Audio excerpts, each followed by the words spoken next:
వీళ్ళు రేపు పొద్దున 29లో ఎలాగో బీజేపీ రాదు కదా. ఒక నిమిషం, నాకు అర్థం కాలేదు. ఇప్పుడు వీళ్ళిద్దరు ఎలా ఒకటవుతారు? కాంగ్రెస్ అనేది పూర్తి స్థాయిలో జగన్ గారు వీళ్ళ ఓట్ బ్యాంకు లీడర్ ని తీసుకెళ్లిపోయి వాష్ అవుట్ చేసేసినప్పుడు డెఫినెట్ గా వీళ్ళకి కొంత క్రోధం, కోపం, అరే మమ్మల్ని ఇలా చేశాడని ఉంటది. రెండు, ఇందాక ఒక మాట అన్నారు అంబటి రామకృష్ణ గారు, లేనిపోని అన్ని మా మీద రుద్దేశారు, అభాండాలు ప్రజల్లోకి తీసుకెళ్లిపోయారు, అదే వ్యూతో పబ్లిక్ లో ఉన్నారు. ఆ నిజాలు చెప్పి నిజాలు ఏమిటి అనేది షర్మిల గారితో చెప్పించాల్సిన సమయం వచ్చింది కాబట్టి మేము అవన్నీ క్యాంపెయినింగ్ లో చెప్పిస్తామని అన్నప్పుడు మళ్ళీ వీళ్ళిద్దరు ఒకటని ఎలా? ఇక్కడ ఒకటి చంద్రయ్య గారు, వైకాపా ఎందుకు పుట్టింది? ముఖ్యమంత్రి ఉద్యోగం కోసంగా పుట్టింది పార్టీ. కేవలం ముఖ్యమంత్రి ఉద్యోగం. కాంగ్రెస్ అని నమ్ముకుంటే మా నాన్నగారికే 40 సంవత్సరాలు పట్టింది, నాకు 50 సంవత్సరాలు పడుతుంది కాంగ్రెస్ అని నమ్ముకుంటే ముఖ్యమంత్రి కావడానికి అనేటువంటి కేవలం ముఖ్యమంత్రి ఉద్యోగం కోసంగా పుట్టినటువంటి పార్టీ వైకాపా. వైఎస్ఆర్ కాంగ్రెస్ పార్టీ, కాంగ్రెస్ అది. కాంగ్రెస్ ఓట్ బ్యాంక్ ని గంపకొత్తగా తీసుకెళ్లారు, కాంగ్రెస్ లీడర్షిప్ ని గంపకొత్తగా తీసుకెళ్లినటువంటి పార్టీ అది. ఆ పార్టీ 2029లో వైకాపా కూడా కాంగ్రెస్ లో విలీనం కావచ్చు, జగన్మోహన్ రెడ్డి పిసిసి ప్రెసిడెంట్ కావచ్చు ఆ రోజున. 29లో రేపు పొద్దున ఇప్పుడు ఈ కేసులన్నీ కొన్ని ఏళ్ల తరబడి నాంతా ఉన్నాయంటే మీరు అర్థం చేసుకోండి చంద్రయ్య గారు.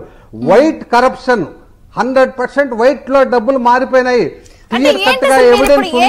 అలాంటి కేసులు జగన్ గారు డబుల్ గేమ్ ఆడుతున్నారు. షర్మిల గారు ఇక్కడ ఉంటే రేపొద్దున సమస్య రాకుండా ఇక్కడ, బీజేపీ వస్తే అక్కడ, ఇద్దరితో కూడా డబుల్ గేమ్ ఆడుతున్నారు అన్నది మీరు చెప్పాలనుకుంటున్నారా? అంటే సిబిఐ కేసుల నేపథ్యంలో బేసిక్ గా రెండు పార్టీలతో, నేషనల్ పార్టీతో సత్సంబంధాలు ఉంటేనే కేసుల నుంచి తప్పించుకోవచ్చు. మన క్రిస్టల్ క్లియర్ గా 10 సంవత్సరాలుగా వాయిదాలు, ఈ కనీసం ట్రయల్ కూడా జరగకుండా ఉందంటే ఏమని ఉద్దేశం?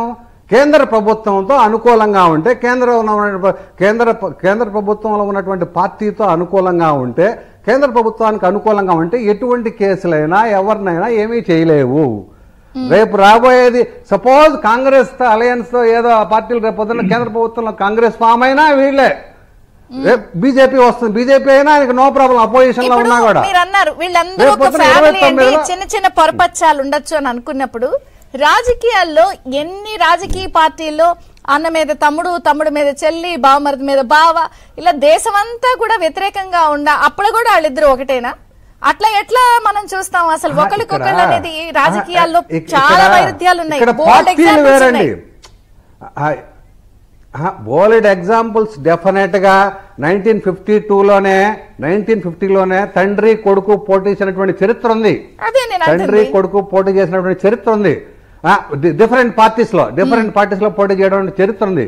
ఇక్కడ నేను చెప్పేది ఏంటంటే, ఒకటి వైఎస్ షర్మిల తెలంగాణ పార్టీని మొట్టమొదట వైఎస్ఆర్టీపీని కాంగ్రెస్ లో విలీనం చేస్తుంది. విలీనానికి ఇప్పుడు ఇబ్బందులు లేవు. తెలంగాణ ఎన్నికలకు ముందల రేవంత్ రెడ్డి లాంటి వాళ్ళు గట్టిగా అడ్డుకున్నారు కాబట్టి రాలేకపోయారు.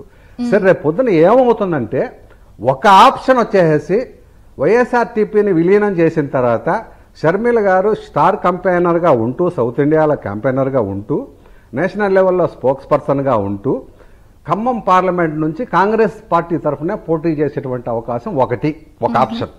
రెండు, ఇక్కడ షర్మిల గారు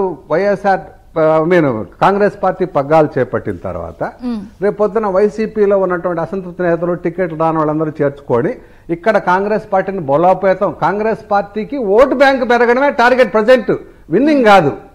ఇది రేపు రాబోయేటువంటి 24 ఎన్నికల్లో ఆంధ్రప్రదేశ్ లో కాంగ్రెస్ ఓటు బ్యాంక్ పెంచుకోవడం, ఆ పెంచుకునే మార్గంలో భాగంగా షర్మిలను చేర్చుకున్న తర్వాత వాళ్ళందరూ ఇప్పుడు పొంగులేటి మొట్టమొదటి మీరు ఒక విషయం మిస్ అయ్యారు చంద్ర గారు. ఏది వైఎస్ఆర్టీపీ పార్టీని కాంగ్రెస్ పార్టీలో విలీనం చేయడానికి చివరి దశకు వచ్చిందని ఎప్పుడు చెప్పారు? అంతిమ దశకు వచ్చిందన్న తర్వాత కూడా ఏమి జరగల, అక్కడ విలీనం జరగల. పాలేరు కావాలని ట్రై చేశారు, లేదు. పాలేరులో ఎవరు పోటీ చేశారు? రేపు పొద్దున పాలేరులో పొంగులేటి పోటీ చేసినప్పుడు ఏం పోటీ చేయలేదేమి? వాళ్ళకి అండర్స్టాండింగ్ ఉంది, 100% అండర్స్టాండింగ్ ఉంది. పొంగులేటి కూడా ఫ్యామిలీ కుటుంబ సభ్యుడు మాదిరే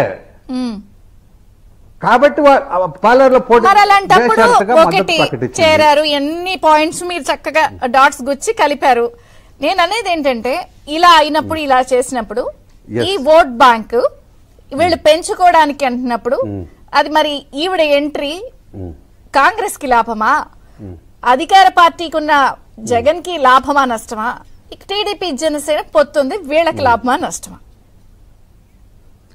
ఇక్కడ ఒకటేందంటే డెఫినెట్ గా ఒక పార్టీ బలపడుతున్నప్పుడు అన్ని డైరెక్షన్స్ లో మనం చూడాలి కదా. అందరూ అధికారం కోసమే, అందరూ పాలనా వైఫల్యం అన్ని డైరెక్షన్ లో చూడాల్సిందే, అన్ని డైరెక్షన్ లో చూడాల్సిందే. ఒకటే ఏంటంటే వైకాపా ఓట్ బ్యాంక్ అంతా కాంగ్రెస్ ఓట్ బ్యాంకే గంపగొత్తగా ఆయన తీసుకెళ్లాడు. ఆ తీసుకెళ్ళింది కొంత అక్కడ జగన్మోహన్ రెడ్డి మీద ఉండేటువంటి యాంటీ కావచ్చు, కొంతమంది లీడర్షిప్ కాంగ్రెస్ లోకి వస్తారు. సరే వీళ్ళు పోటీ చేస్తారు. యాంటీ గవర్నమెంట్ ఓటు కొంత భాగం కాంగ్రెస్కి వెళ్తుంది. ఈ బేసిక్గా ఏంటంటే ఈ 1% ఓట్ షేర్ని కొద్దిగా పెరుగుతుంది. ఆ పెరిగే భాగంలో కొంత యాంటీ గవర్నమెంట్ ఓట్ షేర్ ఉంటుంది. జనరల్గా యాంటీ గవర్నమెంట్ ఇది సోదరులో లేనప్పుడు జనరల్గా టీడీపీ జనసేనకే వేసేస్తారు కంటెస్ట్లో లేనప్పుడు. ఎక్కడన్నా ఒక చోట స్ట్రాంగ్ కంటెస్ట్ ఉందనుకోండి, ట్రయాంగిల్ ఫైట్ జరిగిన చోట బేసిక్గా ఏంటంటే అక్కడ ఆ లీడర్షిప్ మీద, స్థానిక నాయకత్వం మీద, పార్టీలు లేకుండా గందరగోళంగా జరుగుతుంది ఎలక్షన్. సరే రేపు పొద్దున చాలా ఫ్యాక్టర్స్ మీద ట్రయాంగిల్ ఫైట్ దాకా వచ్చేటువంటి పరిస్థితి కాంగ్రెస్ వస్తుందంటే రాలేదు, impossible. It's very very short span కాబట్టి ట్రయాంగిల్ ఫైట్ దాకా తీసుకెళ్ళలేరు. ఒకటి నేను చెప్తున్నది ఏంటంటే బేసిక్గా ఇది 100% జగన్మోహన్ రెడ్డి గారు ఆ రోజున వ్యతిరేకించి వచ్చింది ముఖ్యమంత్రి ఉద్యోగం కోసం. ముఖ్యమంత్రి అయిపోయినాడు.